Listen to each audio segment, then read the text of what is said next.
আসসালামু আলাইকুম। আশা করছি সকলে ভালো আছেন। আজকের নতুন ভিডিওতে আপনাদের সকলকে জানাই স্বাগত।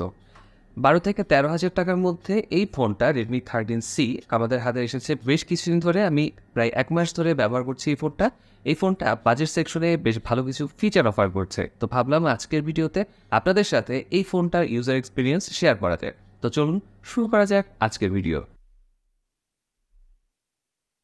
রেডমি 13C ফোনটার দৈর্ঘ্য, প্রস্থ এবং থিকনেস যথাক্রমে 6.61 ইঞ্চ, 3.07 ইঞ্চ এবং 0.32 ইঞ্চ।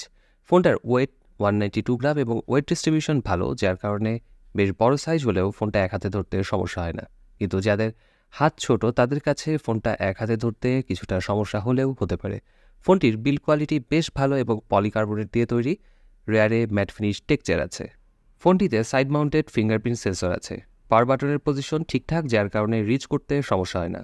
ফিঙ্গারপ্রিন্ট সেন্সর বেশ ফাস্ট এবং অ্যাকুরেট, মিসরিড হয়নি আমার কাছে একবারও। এছাড়াও ফোনটাতে দুটো ন্যানো সিমের সাথে একটা ডেডিকেটেড মেমোরি কার্ড ব্যবহার করতে পারবেন। যেটা বলা হয় নাই সেটা হলো ফোনটাতে রয়েছে 3.5 মিলিমিটার হেডফোন জ্যাক। বাজেটের মধ্যে বেশ ভালো একটা ডিসপ্লে পেয়ে যাবেন ফোনটাতে ব্যবহার করা হয়েছে 90 হার্জের IPS LCD ডিসপ্লে, যার সর্বোচ্চ ব্রাইটনেস 600 নিটস। 6.74 ইঞ্চের ডিসপ্লেটির screen to body ratio 83.7%।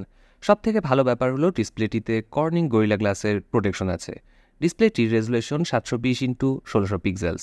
YouTube সহ যে কোনো কন্টেন্ট ওয়াচিং বেশ ভালো লেগেছে এই ডিসপ্লেতে। এছাড়া ডিসপ্লেতে কোনো নেগেটিভিটি ইস্যু পাইনি এবং ডিসপ্লেটি বেশ রেসপন্সিভ। ইনডোরে ভালো পারফর্ম করলেও এই ডিসপ্লে নিয়ে আউটডোরে কিছুটা স্ট্রাগল করতে হতে পারে। সেই সাথে লাউড স্পিকারের কোয়ালিটিও ভালো লেগেছে আমার কাছে। রেডমি 13C ফোনটাতে মিডিয়াটেক হেলিও G85 12 ন্যানোমিটারের চিপসেট ব্যবহার করা হয়েছে। যদিও এটি বেশ পুরাতন একটা চিপসেট, কিন্তু এই চিপসেটটা রিলায়েবল। অ্যাপ ওপেনিংয়ের সময় হালকা ল্যাগের দেখা পেয়েছি, যেটা এই বাজেটে খুবই স্বাভাবিক। এছাড়া মাল্টিটাস্কিং করার সময় মোটামুটি ভালোই হ্যান্ডেল করতে পারছিল। ফোনটাতে 4GB ভার্চুয়াল র্যাম থাকার কারণে এর পারফরমেন্স অনেক ক্ষেত্রেই বেটার দিচ্ছিল। জিপিইউ সেকশনে থাকছে মালি G52।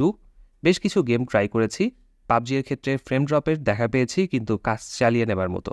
ফোনটাতে জাইরো সেন্সর না থাকায় অনেকের গেমিংয়ের সময় প্রবলেম হতে পারে। 13C ফোনটিতে রয়েছে ট্রিপল ক্যামেরা সেটআপ, যার মেইন ক্যামেরাটি 50 মেগাপিক্সেলের 1.8 অ্যাপারেচারের 28 মিলিমিটার, অপরটি 2 মেগাপিক্সেলের 2.4 অ্যাপারেচারের ম্যাক্রো ক্যামেরা এবং সবশেষে 0.08 মেগাপিক্সেলের অক্সিলারি লেন্স।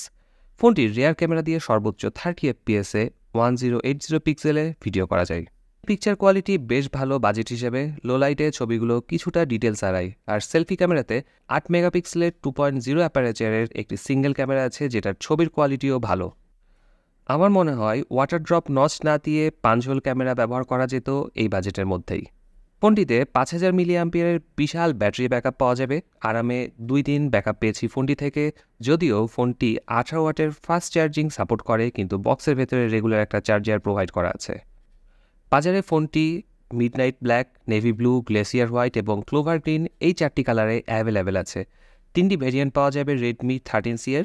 সেগুলো যথাক্রমে 4 128GB, 6 128GB এবং 8 256GB।